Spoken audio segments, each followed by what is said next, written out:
अहिल्यानगर शहरात कत्तलखान्यांवर स्थानिक गुन्हा शाखेची कारवाई. आरोपीकडून 340 किलो गोमांस जप्त.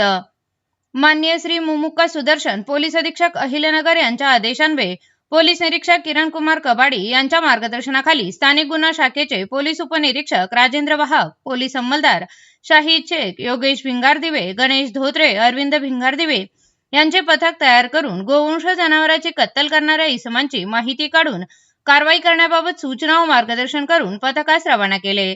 रात्री स्थानिक गुन्हा शाखेचे पथक अहिल्यानगर शहरात पेट्रोलिंग करून अवैध धंद्यांची माहिती काढत असताना पथकास गुप्त बातमीदारामार्फत कोटला व घासगल्ली परिसरात गोवंश जनावरांचे कत्तल करून गोमांस विक्री करत असल्याची माहिती प्राप्त झाली. पथकाने तत्काळ बातमीतील नमूद ठिकाणी जाऊन केजीएन चिकन शॉपच्या मागील बाजूस बोळीत एका पत्र्याच्या खोलीमध्ये एक इसम गोमांस तोडताना दिसला. सदर ठिकाणी छापा टाकून एक इसमास ताब्यात घेऊन त्याचे नाव गाव विचारले असता त्याने त्याचे नाव इस्माईल अजमुद्दीन शेख असे असल्याचे सांगितले.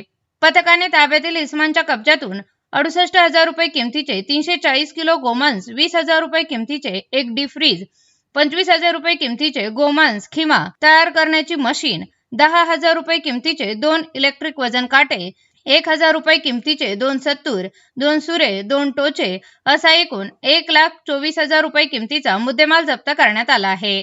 आरोपी विरुद्ध तोफखाना पोलीस ठाणे येथे गुन्हा दाखल करण्यात आला असून पुढील तपास तोफखाना पोलीस ठाणे करत आहे.